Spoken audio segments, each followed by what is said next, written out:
What's happening, everyone? Pete Pardo here from Sea of Tranquility. Welcome to day 15 of the great comeback albums of all time. That's right, we're looking back in rock history, picking out 30 of our favorite comeback albums, bands that came back from some kind of adversity. Long layoff, band breaks up, they get back together many years later, a death in the band, they replace them with someone, and the next album that just knocks it out of the park, or maybe the band suffered a critical and commercial disaster of an album and came back with the next one and all was right once again, right? Whatever the comeback might be, we're covering lots of them here this month, especially this one. This particular album by this Swiss band was released May 29th, 2006. Recorded at various studios around the world. Produced by Peter Totgren and the band themselves for Century Media Records. I'm talking about Monotheist from Celtic Frost. First album in 16 years. 16 years. Now, of course, Celtic Frost, for those who are not aware of this band, burst on the scene in the early 80s, one of the originators of what we now know as extreme metal. You know, from the early band Hellhammer to those first couple of Celtic Frost albums, right? Blending thrash metal, black metal, death metal, avant-garde metal, gothic metal, doom metal, all into this one sound that just is Celtic Frost. There's never been anybody who sounds like them. There never will be, right? So, in the band, we've got two of the founding members on board here. Thomas Gabriel Fisher, otherwise known as Tom G. Warrior, on vocals, guitars, and other odd and assorted things. Martin Eric Ain on bass and vocals and other assorted things. Errol Unala on guitars and things. And then Franco Sisa on drums. And we got all sorts of guests here. Lisa Middlehouse-Zandria on guest vocals, and Ravin on vocals from 1349. Simone Vollenweider, guest backing vocals. Sigurd Wongraven from Satyricon, lead vocals. Peter Totgren himself on backing vocals. Walter Schmidt does some things, engineering, stuff like that. Philip Schweidler also helps out with some engineering. So what do we have on this album? We got a lot of tracks on this album. And this, I remember when this first came out. First of all, we were so happy to have Celtic Frost back again. But man, I don't think any of us were prepared for the just deluge of heaviness that is this album. It's just absolutely crushing and so doomy.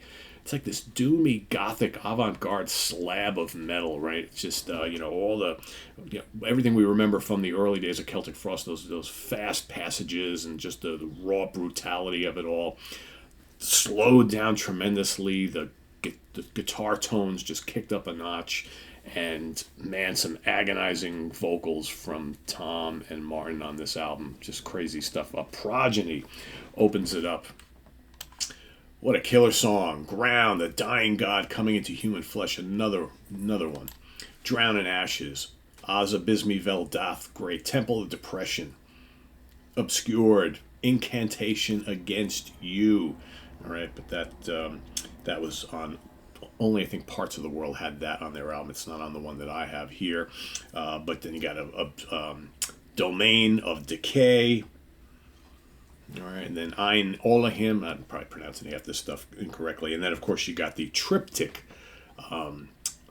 multi-part epic, which takes up the last, I don't know, about 20 some odd minutes of the album. And that's the basis for, after this band had ended, right, sure, after this album and tour, Tom put Celtic Frost to rest. And then the next phase was a band called Triptychon, which the name of the band comes from this whole triptych piece here. So, just absolutely crushingly heavy. Oh, God, why have you forsaken me? I remember, the first time I heard that song, I was like, whoa, that's just so, heavy and just crushing. I know I throw that term around a lot, but, man, that song is it. And I remember going to see them in New York City. their triumphant return. They played at BB King's, and just how great it was. And I remember going to the show with, of course, their former drummer, Reed St. Mark, good friend of mine, and it was just kind of cool to be kind of hanging out in the audience with him, seeing this performance, right? It was just so good.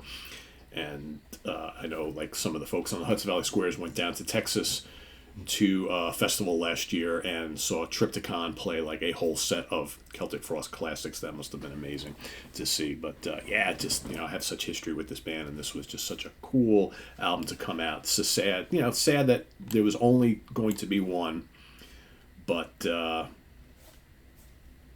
is what it is, right? So that is my pick for today.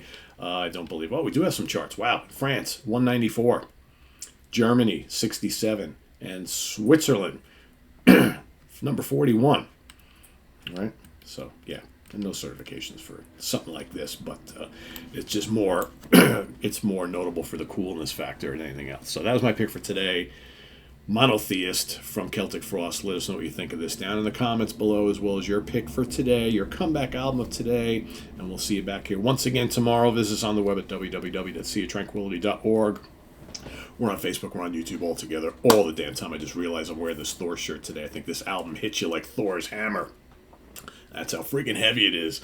What was I saying before? Visit us on the web at www.seaoftranquility.org. We're on Facebook, we're on YouTube all together all the damn time. Please subscribe if you haven't already, and click on that notification bell so you get alert of all of our content as it posts. And please do hit the like button before you leave. Also, down below, get the links to our Ko-Fi page for channel donations, our merch page, and our Cameo page. Thank you in advance for all your support there. I've been seeing people posting stuff on Facebook with brand new Sea of Tranquility shirts and hats and things like that. Very cool. Glad you guys like the merch. That's what it's all about. So, yeah, and we'll see you tonight on the Hudson Valley Squares. Speaking of heavy stuff, we're going to be talking thrash. It's the beginning of Thrash Week here on the channel. It started yesterday with our ranking of destruction.